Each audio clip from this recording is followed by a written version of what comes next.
If you want to learn how to quickly cut out drywall around an electrical box, I'm sure you've seen videos where people take a piece of drywall and mark it, or they use a marker and then they push the drywall.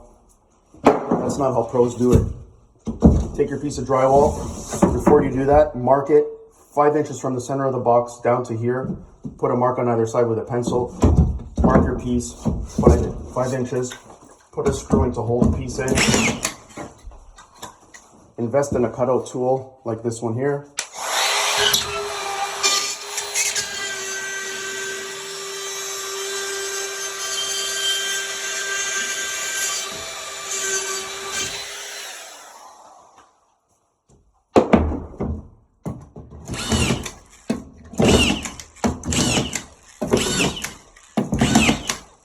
Nice clean cuts every time. If you've made a mistake and you need to cover this small hole, there's no need for a piece of wood backing in there. All you need is a couple pieces of mesh tape across. Leave them long. Take your piece of drywall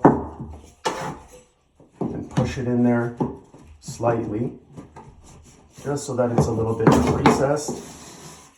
Just like that. Take your mesh tape, one on the other side,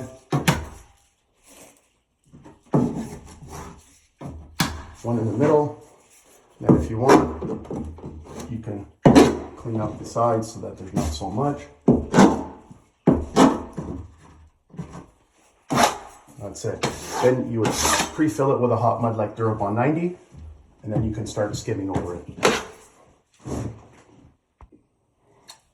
To fill this, you would mix some Durabond 90.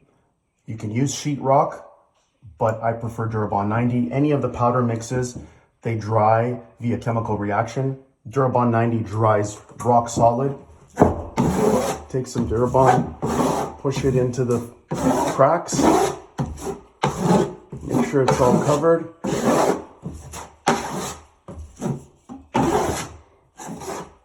Go over it a couple times.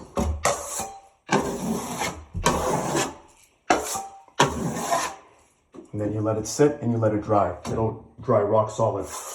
We'll come back later and we'll coat it. Here's a quick example of another product that you can use. This is still Durabond 90. But you can use another type of tape called Fibofuse. This is a fiberglass based tape, super thin, super flat.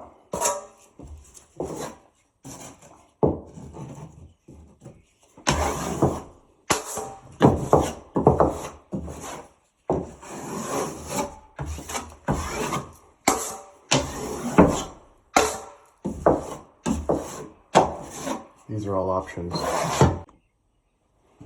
Okay, so some time has passed. We pre-filled this with Durabond 90. This was with Durabond 90. This is hard, rock solid. I'm hitting that very hard and it's not going anywhere. It's rock solid. So now we can coat it. Now do yourself a favor. Don't use a 4-inch knife like a lot of these videos online will show you to cover this. Either use a trowel. It's hard to feather with a 4-inch knife. It's doable, but get yourself a 6-inch knife, which is the standard for most finishers, or a trowel. But if you don't have a trowel, get a knife. Apply the mud nicely, nice and smooth. Always go wider than you need to. This patch is just for demonstration purposes anyways, but if it was a real patch, I'd be using a trowel. Take your time, go as wide as you need to.